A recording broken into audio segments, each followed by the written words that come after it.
مرحبا. تقول صاحبة القصة: أنا ليلى من إحدى الدول العربية. كنت طالبة بكلية الحاسب والمعلوميات، مهتمة بدراستي وعايشة حياتي. عندي صديقاتي بنبسط معاهم، وكل نهاية أسبوع نتجمع جمعة العيلة ببيت جدي. ابن عمي كان عنده صديق مقرب اسمه أحمد، وكان يجيبه معه دايما لما يكون في شي مناسبة عنا بالعيلة. وكل العيلة صارت بتعرفه لأحمد، وصار كأنه منا وفينا. وطبعا أحمد كان شاب خلوق ومحترم. كنت أسلم عليه لما أشوفه، وأحيانا نحكي بشي سيرة. كان الوضع عادي وما في شي بيني وبينه، مجرد صديق للعيلة بس.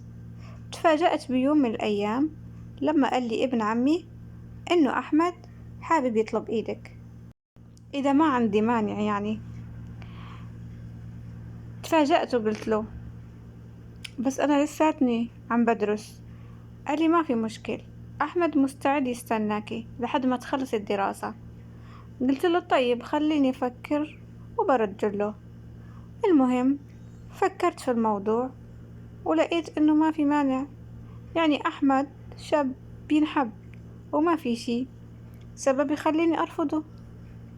وافقت، وإجا فعلا تقدم لي بشكل رسمي، وتمت الخطوبة، وعلى أساس إنه الزواج يتم بعد تخرجي. وكان شرطي إنه يسمح لي أشتغل بعد الزواج. هو وافق على هذا الشي، وبعد ما تخرجت بشهر تزوجنا، وكان هالشي قبل سنة من اليوم. المهم، تزوجنا ومرت الأيام والشهور لحد ما مرت 5 شهور. بدأت أحس بالملل لحالي والروتين. قلت له لزوجي: أنا بدي أشتغل. قلت له عشان أملي وقتي. قال لي: ليش مستعجلة؟ إحنا لسه عرسان جداد. وقال لي: ليش مستعجلة؟ إحنا لسه عرسان جداد ولحقان على الشغل. مارسي هوايتك والأشياء اللي تحبينها، املي وقتك، وليش تتعبي حالك وتشتغلين؟ قلت له: طيب. قلت بيني وبين حالي فعلا معه حق، لحقانة على الشغل. ومرت الأيام لحد ما صرنا سنة على زواجنا. وهون قلت له: أنا قررت أشتغل. بس هو رفض وقال لي: ليش لحتى تشتغلين؟ أنا عم بصرف عليكي. قلت له: لا، الموضوع مش موضوع مصروف، أنا بدي أشتغل حتى أملي وقتي وحقق ذاتي ونجاحاتي، لشوف أنا ليش درست وتعبت على حالي. قال لي: لا، ما في شغل، أنا ماني موافق، وأنا بغار عليكي وما بدي إياكي تختلطين مع الرجال. اتضايقت من كلامه وحسيته أناني كتير.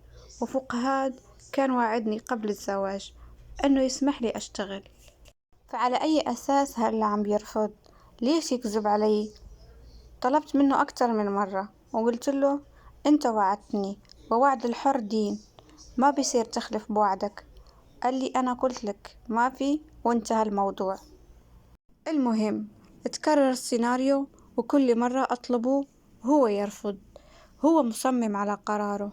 يا الله، قديش انقهرت وزعلت. من وأنا صغيرة بحب الكمبيوتر والبرمجة، ودرست واجتهدت لحتى أخذ شهادتي وأتوظف بمجال اللي أنا بحبه، وآخرتها هيك. بس ما استسلمت وقررت إني أشوف الموضوع من ناحية إيجابية. قلت بما أنه حاليا لساته مصر على رأيه، خليني أستغل الفرصة وأطور من حالي وأقدم على الدراسات العليا، وما أوقف بس على دراستي بالجامعة. منشان بس تيجي الفرصة إني أقدم على شغل بتكون الفرصة التوظيفي أكبر. بس كمان رفض وبدون أي مبرر. استسلمت للأمر الواقع وحاولت إني أكسب زوجي لصفي، لعله بيوم من الأيام يغير رأيه. وبيوم من الأيام، اليوم اللي ما أنساه أبدا، كان بدي أشتري غرض، فاتصلت بزوجي مشان أخبره، بس ما رد. اتصلت مرة تانية كمان مرض، كمان بعد ساعة اتصلت ومرض، ومرة 3 ساعات كاملة بدون ما يرد، وهي مو من عادته. وبنفس الوقت ما بعرف ليش قلبي قبضني، ولقيت حالي عم بتصل بمكتبه بالشغل. رد رفيقه، قلت له لو سمحت وين أحمد؟ قال لي أحمد ما إجا اليوم. قلت له كيف ما إجا اليوم وهو طلع الصبح؟ قال لي ما إجا اليوم.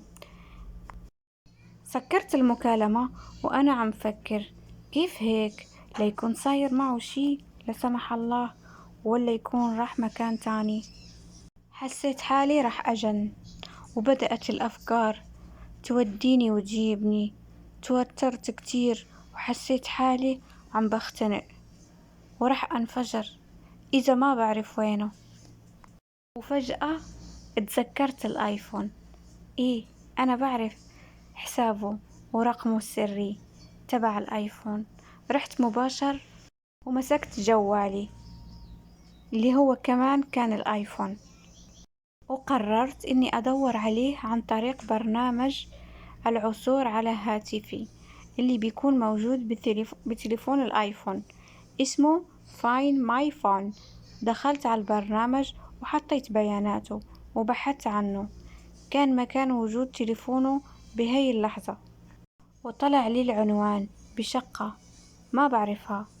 استغربت شو مودي هنيك، لا هو بيت أهله ولا حتى بيت أصدقائه. المهم قلت خلاص راح أصبر وأمري لله واستنى لحد ما يرجع واسأله. وبالفعل رجع بالوقت المعتاد اللي بيرجع فيه من شغله. قلت له شو وين كنت؟ اتصلت فيك وما رديت. قال لي كنت بالشغل بس انشغلنا كتير وانعجقنا، معلش حبيبتي ما انتبهت والله.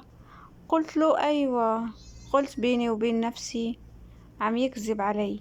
ماشي، سكت وما خبرته إني اتصلت بالمكتب ولا شي. ومن يومها صرت دائما أراقبه عن طريق البرنامج وأعرف تحركاته بدون ما يعرف. وكان دائما يروح على نفس الشقة ومفكرني ماني عارفانه. ولما شفت الوضع هيك وإجا الوقت إني أتأكد بنفسي وأعرف شو اللي عم بيصير هنيك، بس ما رح أروح لما يكون هو موجود مشان ما أكشف حالي قدامه. لازم أتأكد الأول هذا بيت مين. بس بأي حجة بدي أدق الباب؟ شو بدي أقول إذا فتح لي حدا الباب؟ أحسن شي أعمل حالي مندوبة شركة. والله فكرة حلوة. خلاص راح أعمل حالي مندوبة وعم بعمل استطلاعات الرأي. وفعلا جهزت حالي وتوجهت بهداك اليوم على العنوان الشقة، وهو كان بشغله. دقيت الباب، فتحت لي واحدة بالعشرينات من عمرها. قلت لها مرحبا، أنا مندوبة شركة وحابة أعمل استطلاعات الرأي إذا ما عندك مانع. قالت لي تفضلي. فأعطيتها أسئلة كنت مخترعاها من حالي، وصرت أسجل إجابتها منشان ما تشك فيني. بس هي كانت عم تتطلع فيني بنظرات غريبة جدا. ولما خلصت وبدي أتشكرها عشان أمشي، قالت لي ليلى كيفك؟ أنا انصدمت واندهشت، ما عرفت شو أقول لها. كيف عرفت؟ قالت لي أنتي مو موظفة بالشركة. قلت لها مين أنتي؟ ومنين بتعرفي جوزي؟ وشو علاقتك فيه؟ قالت لي أنا بحبه وإحنا مع بعض في علاقة.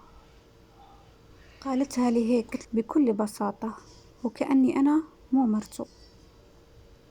قالت لي اسمعي يا ليلى، انسي اللي صار بينا ولا كأنك عرفتي شي، وخلينا على علاقتنا بأحمد مع بعض بدون مشاكل. استغربت من جرأتها، ما عرفت شو أرد على وحدة مثلها. قالت لي لا تخافي، ما حخبره لأحمد إنك جيتي. تركتها ورحت. من غير ما أقول ولا كلمة. كنت مصدومة. رجعت على البيت ما نزلت مني ولا دمعة. من جد كنت بحالة صدمة. بقول إمتى لحق يحبها وإمتى لحق يتعرف عليها وإحنا ما صرنا غير سنة متزوجين. بشو قصرت معه أنا؟ ليش مو عامل لي قيمة ولا اعتبار بحياته؟ شو شايفني قدامه؟ صراحة إحساس وكسرة الله لا يدوقها لحدا. إحساس بالخذلان والمهانة. المهم رجع زوجي على البيت وأنا شاردة ومصدومة بدون تعبير. سألني شو بك؟ بس ما رديت عليه. صرت إنسانة باردة لا أبالي ولا بعمل رد فعل. حتى لو واجهته شو حستفيد؟ ولا شيء. ما هو اختارها وخلاص. صار دائما يسألني عن سبب شرودي. بقول له ما في شي. ومرت الأيام وما كنت أحكي معه إلا في وقت الضرورة. ولما شافني هيك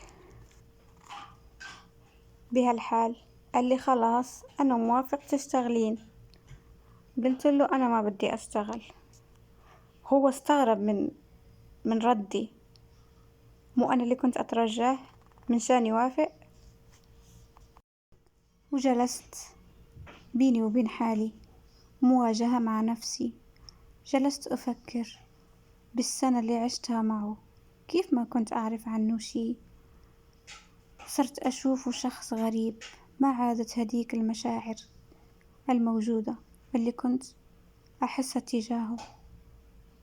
الشي الوحيد اللي كنت ممتنة له هي كلية الحساب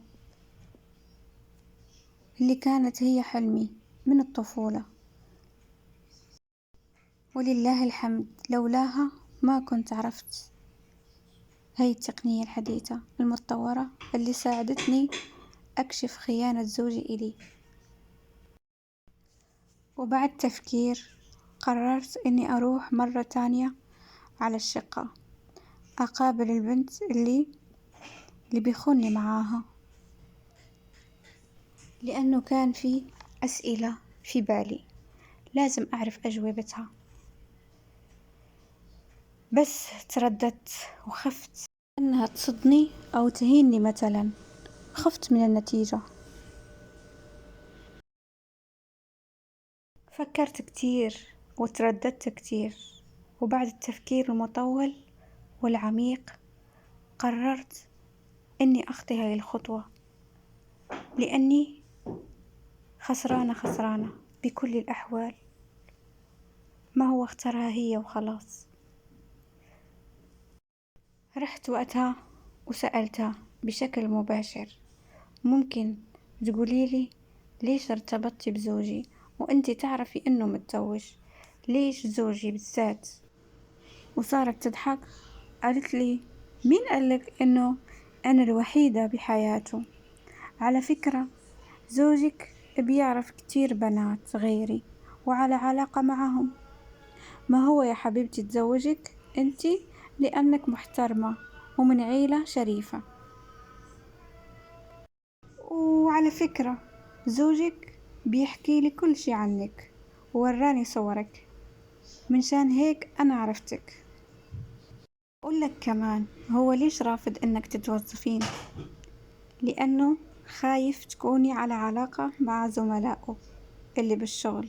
وبيني وبينكم أنا لما سمعت هالكلام قلبي انكسر أكتر مكان مكسور. وانصدمت وحسيت الدنيا بتدور من حوالي. ما توقعت أبدا إنه هذا هو السبب اللي يمنعه إنه يخليني أشتغل. وإنه كذلك هذا هو السبب اللي منعه يخليني أكمل دراستي. هو زوجي طلع عنده علاقات نسائية كتير وخيانة كتير. وأنا يا غافل ليك الله حسبي الله ونعم الوكيل. قررت أنفصل عنه ولملم الباقي من كرامتي. الحمد لله ما جبنا أولاد، حرام أكمل حياتي مع واحد خاين. قررت إني أواجهه وننهي كل شي، وكان هذا الشي بتفكير عميق مني. هذا هو القرار المناسب. صراحة أنا لما عرفت أنه على علاقة بوحدة تانية ما فكرت في الانفصال عنه، كنت بقول الله يهديه ويتركها ويرجع لي. بس لما عرفت أنه رجل مفعم بالخيانة ونسوانجي من الدرجة الأولى، قلت مستحيل شي يرده. ولما حبيت أواجهه رحت لعنده، سألته أحمد ممكن أعرف شو بتعمل بهديك الشقة؟ اتفاجأ من سؤالي، قال لي انتي كيف عرفتي؟ قال لي ومن مين سمعتي هالكلام؟ هو نكر مباشرة وقال لي تأكدي انه في شخص اللي وصل لك هالكلام شخص كاذب وهدفه يدمر زواجنا. قلت له طيب. طلعت جوالي وفرجيته تفاصيل زيارته للشقة هديك بالساعة والدقيقة والتاريخ. انصدم وتلبك، ما كان متوقع انه في هيك تقنية. وفجأة انهار وصار يبكي. بس انا متمسكة، ما انهزمت ابدا قدام دموعه، وتمسكت مليح بقراري، مع انه والله كنت بحبه من كل قلبي. بس هو للأسف خرب كل شي، لأنه الخاين بدل خاين مستحيل يتغير. دبيت أغراضي ورجعت بيت أهلي، وأنا ماني ندمانة على قراري هذا أبدا. وأهلي وقفوا جنبي ودعموني نفسيا وأعطوني الحرية، حرية القرار. وبالفعل اتطلقت وأعطيت حالي فترة هدنة ونقاهة، وحاولت على قد ما أقدر إني ما أتحطم وأكون قوية. ولما شفت حالي إني مستعدة قررت أشتغل وأثبت نفسي، والبابا والماما وأخواتي شجعوني، وقدرت أني أثبت نفسي بمكان شغلي، وصرت إنسانة أقوى. واليوم أنا من أفضل الموظفين بالشركة. أنا اليوم مختلفة عن شخصيتي قبل الزواج. من قبل الزواج كنت مترددة، بخاف من كل شيء. أنا اليوم قوية وما ممكن أي شيء يوقف بطريقي. انتهت القصة. كنت أتمنى تكون نال إعجابكم، وما تنساوش اللايك والاشتراك للقناة فضلا وليس أمرا. وإلى قصة أخرى إن شاء الله، في أمان الله.